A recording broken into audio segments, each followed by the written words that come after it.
Estamos chegando com o Cara a Cara com o BG desta semana. O nosso entrevistado passou uma situação muito difícil, período atrás, é empresário, há muito tempo envolvido em eventos.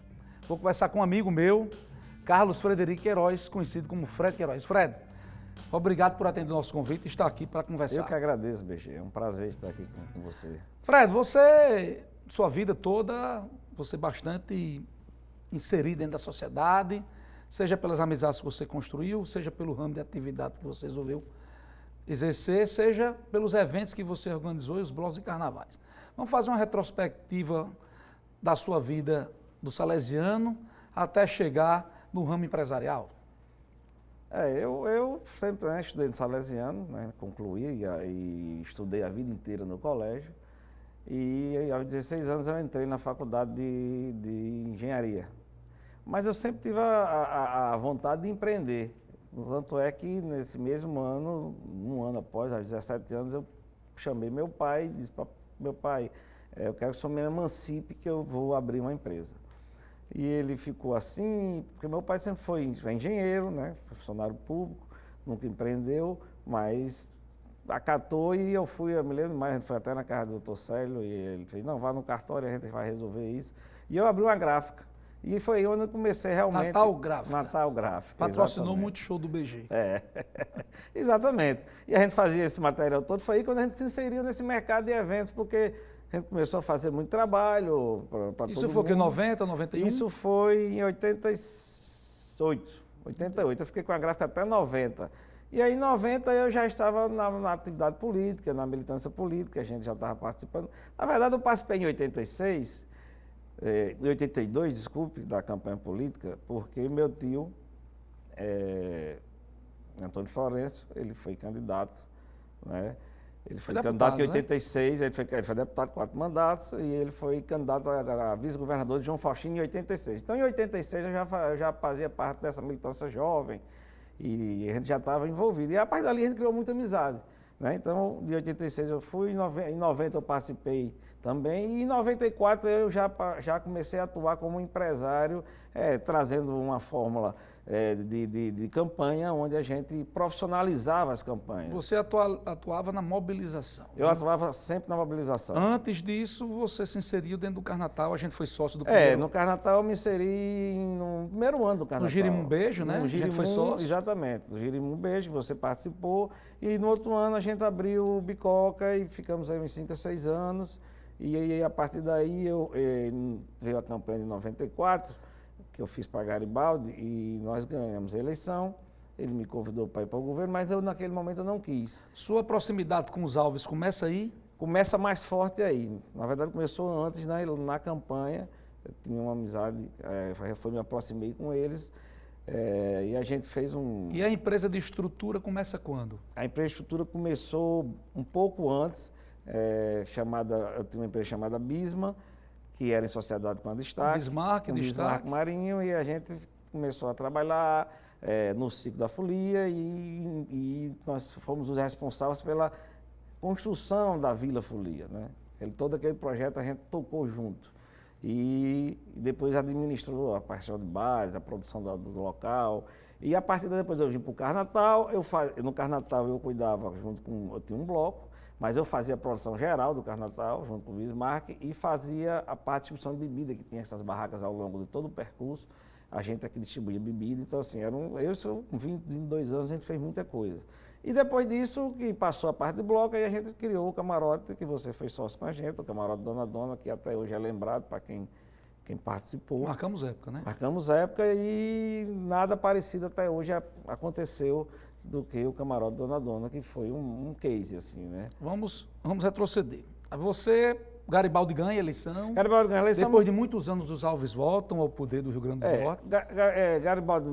E você foi um dos responsáveis pela mobilização da campanha dele. Da campanha de 94. Me chamou, eu preferi continuar na empresa, mas em 1996 foi criada, porque existia a Secretaria da Indústria, Comércio e Turismo. E em 96 a Secretaria de Turismo ela iria ser criada, porque era um compromisso de campanha de Garibaldi, junto ao trade, de criar a Secretaria de Turismo que não existia. E aí ele fez um novo apelo a mim, para mim ir para a secretaria para fazer parte da equipe que iria montar essa secretaria junto com o Ivanaldo Bezerra, que era quem estava montando a secretaria. E aí, a partir daí, eu entrei no governo e fiquei no governo até 2002. Até o final dele. Até o final do governo. E aí, depois disso, eu não voltei mais a governo. E aí sua empresa de estrutura cresceu e ao mesmo tempo você fez seu nome no segmento do turismo. Isso, e aí já que o governo voltou muito os olhos para o voltou turismo. forte. A gente trabalhou muito, a gente trouxe esses voos internacionais. Natal foi uma época de ouro para Natal. Né? Nós chegamos a ter 12, 13 voos internacionais. Fomos buscar o voo da TAP. As pessoas não acreditam muito como foi esse processo da TAP, mas foi um processo muito louco, assim. Tinha dia que eu ia a Portugal e voltava no mesmo dia. Eu saía daqui à meia-noite, descia no aeroporto de Lisboa, a TAP era no aeroporto de Lisboa, a gente ia para uma reunião na TAP, pegava o voo de volta das 4 da tarde, chegava em Natal, às 11 em Recife, na verdade, Natal não tinha voo. E a gente trabalhou bastante, porque foi na época do Fernando Pinto, que era da Varig, tinha assumido a TAP na época, e a gente conseguiu esse voo, que foi um marco para Natal e que talvez do turismo, a coisa mais forte que tenha ficado nesse tempo todo foi esse voo da TAP, que é uma coisa que em momento algum ele parou, ele só parou naquele momento que a pista precisou fazer uma reforma, mas de lá para cá ele aumentou frequência, diminuiu frequência, mas sempre teve uma frequência. E chegamos a ter 13 voos charters aqui no Rio Grande do Norte. Sim, tivemos voo da Itália, nós tivemos voo da Escandinávia, 3 ou 4, nós tivemos voo da TAP. Da Suécia, voo da TAP, nós tivemos voo, além do da TAP, nós tivemos voo charter de Portugal, de Lisboa para cá, porque já não estava dando a demanda. Fred, aí você passa a ser uma pessoa de confiança de Garibaldi, ligada a ele. 2000 você passa a ser um dos coordenadores da campanha de Vilma, que rompeu com o Zé Agripino. E foi candidato a Fui o prefeito. coordenador da campanha de Vilma de mobilização. Foi candidata a prefeita de Natal com o apoio do governo do estado. Ela ganha para prefeito, se elege. Ganhamos, foi uma com Carlos vitória Eduardo bonita. como vice. Carlos Eduardo como vice. Que rompeu com a família. Foi, que o candidato seria Henrique, logo depois, que estava certo, ele rompeu para a Vilma sair candidata. Aí houve aquele desgaste todo. Em 2000, Vilma rompe com os alvos, é candidata e ganha a eleição para o governo e vocês perdem a eleição. A gente perdeu. Foi a primeira derrota, na verdade. Porque ela foi a primeira derrota, na verdade, de Garibaldi e do grupo, né? A gente vinha numa ascensão, ganhando bastante. E aí, em 2006, você se candidata, o Garibaldi se candidata contra a Vilma, que estava no governo, era favorito nas pesquisas, mas no final, Vilma, com a estrutura foi, a gente, inclusive, ela era governadora, né? Tinha um trabalho também prestado, e realmente foi uma contagem dramática. Já a gente ali no comitê, Garibaldi já não acreditava mais que a gente ir ao segundo turno. E nós fomos, mas segundo turno de eleição você conhece. É uma coisa muito complicada e hoje está cada vez mais. Vocês comemoraram a passagem, a votação dele, mas no segundo turno foi. Não teve como... E tivemos uma vitória, que foi uma vitória expressiva, que foi a vitória de Rosalba, não é? Que ganhou o Fernando Bezerra favorito. Para o Senado. Para o Senado, nós ganhamos o Senado e houve um certo estímulo quando Garibaldi conseguiu chegar, mas não foi possível. Paralelamente a isto, sua empresa cresceu muito, você passou a ser referência em montagem de estrutura, depois você se separa do seu sócio e fica num segmento específico, trabalhando muito em shows e eventos. E ao mesmo tempo começa a ser um fornecedor do poder público. Sim. Seja na Prefeitura de Natal, seja no governo do estado e até mesmo fora do Rio Grande do Norte. Você acha que esse momento, seus erros começaram aí ou você apostou certo? Eu acho que assim, você viver do segmento público é muito difícil. Até um adendo eu queria dizer assim, quando Rosalba ganhou a eleição, em 2010, para o governo, depois de muitos anos eu fora de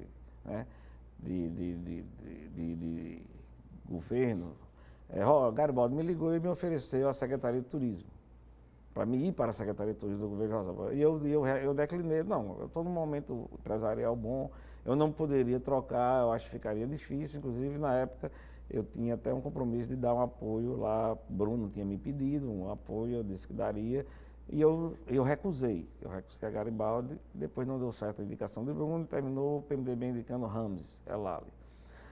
Então, veja, o que eu acho é que a pessoa que fornece, a gente estava conversando até um pouco, mas a gente precisa de coragem para fornecer. Primeiro, porque você é uma ciranda. Você é exigido para caramba? Não, você é exigido. Para você receber é um favor? É um favor, vem muitos pedidos extras, por exemplo. Eu tinha um contrato com a Prefeitura de Natal de fornecimento de tendas para as feiras. Mas eu tinha que apoiar a prefeitura em vários outros segmentos. Vinha dia de finais, eu tinha que dar tenda, eu tinha que montar tenda para São João. Isso nada eu recebia. Pra você ter uma ideia, eu saí da prefeitura do Natal com 12 meses de atraso. 12 meses de atraso. Até hoje a prefeitura lhe deve, né? A prefeitura me deve, está na justiça. Eu tentei receber administrativamente, mas infelizmente a prefeitura não foi sensível a isso. E eu já, o meu primeiro processo eu já ganhei. Né? Eu tenho 5 processos contra a prefeitura e 4 contra o governo. Mas aí cada vez mais você é linkado ao poder público. Poder público. Muitos funcionários, uma estrutura imensa. Não, eu cheguei a ter 140 funcionários, né? É uma estrutura imensa para você bancar e aí já não estava dando, né? Você tem despesas adicionais que começam a aparecer, porque o contrato, eu digo até muito hoje, se aparecer uma licitação de uma coisa específica, eu até topo fazer, vamos lá. Vai ter assim um São João e Natal, mas você tem o contrato, como esse tem hoje, vamos dizer, contrato de mão de obra, contrato de vigilância. Terceirização. Esse contrato de terceirização é uma bicicleta. Se você frear, se parar de pedalar, cai. passa por cima. Além de você cair, quem vem por trás passa por cima de você. Porque todo mundo tem refis muito alto, todo mundo... Por quê? Porque tem muito dinheiro a receber. E você precisa da certidão. Você é refém da certidão. Você é refém da sua certidão, principalmente da certidão. Nesse período todo, Fred, você chegou em algum momento a ser investigado, abrir algum procedimento, já que você era um fornecedor muito grande para o... Não, e sempre ligado ali aos Eu alvos? comecei a ser investigado nessa questão de Henrique e numa questão do IDEMA. Numa questão do IDEMA, porque eu tinha um contrato no IDEMA. Um contrato do chamado Caravanas Ecológicas. Então as investigações já foram recentes? Já, E de Henrique. Na prefeitura nunca fui investigado, não, até porque foi uma licitação muito transparente e era um trabalho muito árduo. É um trabalho muito árduo. Tanto é que, primeiro, você precisa ter muito equipamento. Em Natal, hoje, você tem ideia, hoje quem fornece para cá é uma empresa de Goiânia. Todo grande evento que tinha, quem montava para você? Hoje toda a estrutura isso. de prefeitura. E eu precisava, porque eu tinha um sentimento dentro de mim que eu não poderia deixar de fora de atender ao segmento privado. Mas aí você... Porque eu saberia, eu não sei, uma coisa me dizia que no futuro eu ia precisar desse segmento. Eu não poderia só voltar para o segmento público, porque ele é sazonal, você tem um custo, todo mundo sabe que tem um custo. Quando você diz custo, vamos ser claros aqui, que a gente tem que ser claro. Custo. Ou vem pedido, ou seja de serviço ou vem eleição, você tem que ajudar. Claro, tem. Isso existe. Não adianta a gente ser hipócrita, dizer que quem fornece ao poder público chega lá e bate na mesa e diz, não faço. Não existe. Você não vai negar um pedido. Não vai negar um pedido. Tá Fred, certo? e quando você hoje olha para trás, essa questão quando passou de fornecedor, de relacionamento para ter uma convivência pessoal, isso foi um erro? Não, eu acho que a convivência pessoal não foi um erro, porque assim, havia uma harmonia. Eu gostava das pessoas, as pessoas também, a gente tinha um bom relacionamento. Porque a gente também não passava o dia falando só de política.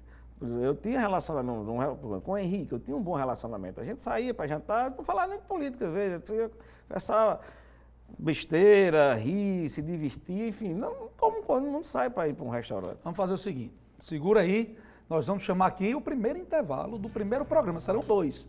A gente volta conversando com o Fred Queiroz.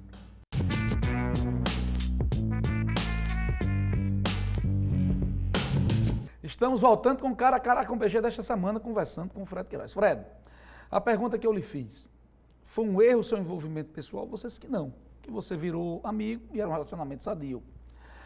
A campanha de 2014 foi o divisor de águas? Foi.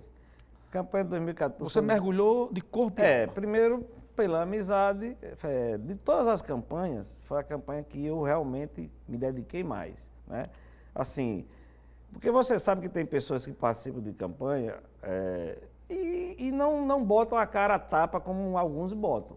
É preciso ter coragem para colocar. Agora, você passou a ser uma das engrenagens principais da campanha. Você Sim. tem dimensão disso?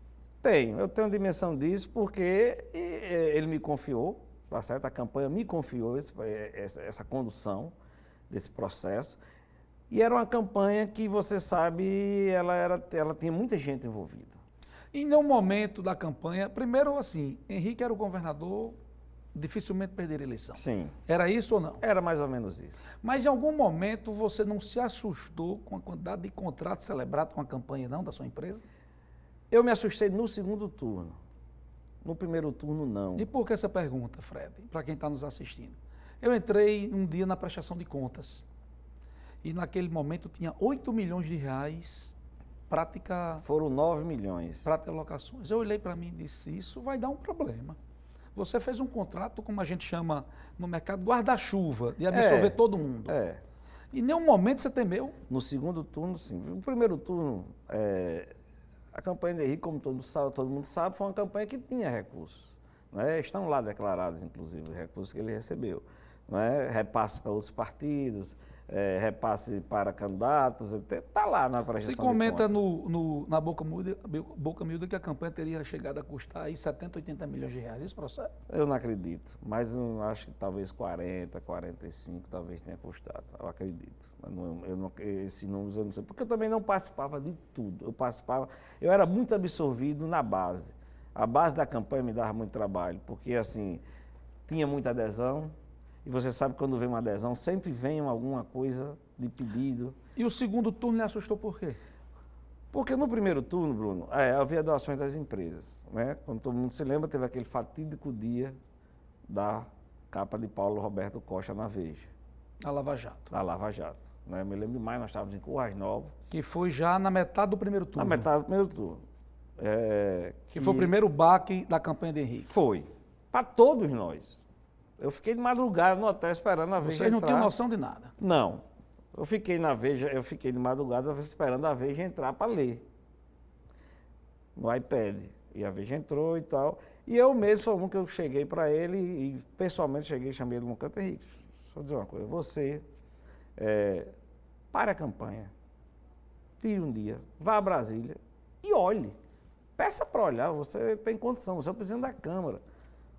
Tem uma acusação grave.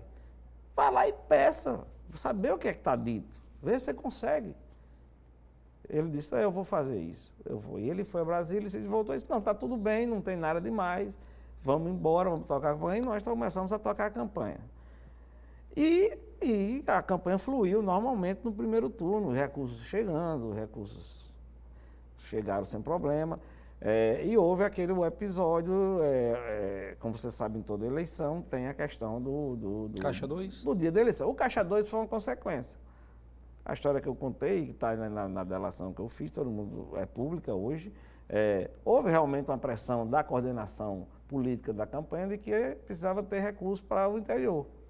Como toda campanha tem, como todas as campanhas que tiveram, e como todas eu acredito vão ter. Vai ser difícil parar isso. Um dia tem que parar, porque você não consegue, você faz loucuras, né? Você faz loucuras para atender essa demanda. No primeiro turno você chegou a viajar para pegar dinheiro fora de Natal? Não, eu fui Porque você se transformou numa pessoa não só chave na campanha e na estrutura, mas uma pessoa de extrema confiança do candidato. Não, isso foi no segundo... E aí tem o episódio... Tudo isso eu estou dizendo, por isso que eu me assustei e achei que no futuro isso poderia ter um problema, porque isso foi tudo no segundo turno. Porque no primeiro turno as doações veio oficiais, todas. Porque até então não existia Lava Jato. Tudo dentro da normalidade. Não existia Lava Jato. No segundo turno, com o avanço da Lava Jato, o Ministério Público ele conseguiu transformar a doação oficial em propina. E aí se parou. Aliás, desculpe, minto. No segundo turno, as empresas só quiseram doar oficialmente. Futuramente. Estavam todos no radar já? Estavam no radar. No futuro geral, no futuro foi que houve essa inversão de que oficial também era propina. Mas até o final do segundo turno... Porque era de dinheiro desviado. Isso. Até o final do segundo turno não era propina. Então todo mundo deu dinheiro oficial. Todo mundo deu recurso oficial. No primeiro turno... Houve um episódio que eu contei na minha delação, não diz que veio realmente a Natal deixar um recurso, que inclusive, quando eu falei isso... Depois o delator confirmou? Já estava confirmado, que eu nem sabia antes. Quando eu falei, foi só um encontro de informações. Ele já tinha falado, eu não sabia. Que foi o Lúcio Funaro, que ele é que tinha vindo aqui. Que eu também dormiu no hotel na Via Costeira. Eu também não sabia que era ele. Mas o Ministério Público já sabia que era. Fred, o segundo turno passa, você faz coisas erradas. Primeiro turno, já finalizando, o primeiro turno foi um baque, né? A gente esperava ganhar no primeiro turno. A votação, houve um crescimento de Robson e houve também a votação de Roberto Paulino, que realmente talvez tenha influenciado. Quando você virou primeiro para o segundo turno, eu desci derrotado. Você já botou na cabeça, perdemos a eleição? Descemos eu e ele. Eu estava no apartamento dele, ele desceu para dar entrevista e eu desci com ele, eu estava arrancado inteiro. Juro a você, porque primeiro esgotado. Foi um trabalho muito intenso no primeiro turno, muito intenso. A gente fez muita coisa, a gente rodou muito. Eram muitas adesões, você sabe disso. Fred, você emitiu nota para danado, 9 milhões de reais de nota fiscal, não é? Hoje seu maior problema é o fiscal. Eu tenho dois Você está problemas. sendo cobrado. Aí no segundo turno, Bruno, o que aconteceu foi isso. O que aconteceu? Tinha um recurso que foram... Na minha delação, que as pessoas falam muito da minha delação, algumas pessoas próximas a Henrique, mas a minha delação existe 3 anexos com o Henrique. Eu falei 14. Só 3 anexos. Falei 14. Tá? Na minha delação tem 14. Mas com o Henrique só 3. Que estão públicos. O resto eu não posso falar sobre isso. O que eu posso dizer é que foi esse recurso que tinha em São Paulo e foi eu que me ofereci. Eu me ofereci. Senão eu vou. A campanha da adesão de recursos está parada. A gente precisa pagar. Tem esse recurso lá, eu vou e me encontrei com o assessor do Henrique lá e a gente fez depósito. Uma parte fiz na conta da minha empresa e outros a outros fornecedores da campanha, que também estavam precisando de marketing e de outras coisas. Isso foi um ponto. E o ponto final foi quando realmente aquela questão do interior, que o recurso veio, mas veio oficial. Por Fred, isso que meu contrato, que era de 5, passou para 9. Quando a campanha acabou, Henrique derrotado, o primeiro e o segundo turno, você já disse aí que já houve um abatimento. Houve. As coisas. Mas no segundo turno continuaram gastando muito, não é? Continuou porque A primeira pesquisa já mostrou que ele já estava em segundo. Ali vocês já sabiam que ia perder a eleição, não sabia? Ali eu já tinha esse sentimento. Mas não deram um freio de arrumação. Continuaram. Não, porque aí você sabe como é o segundo turno, né? As pessoas aparecem, mas aparece daquela forma. Não posso sair de casa, estou quebrado, estou devendo da eleição. E aí toma dinheiro. Então, dinheiro. Não posso ir lá, não posso ir nem no meu município.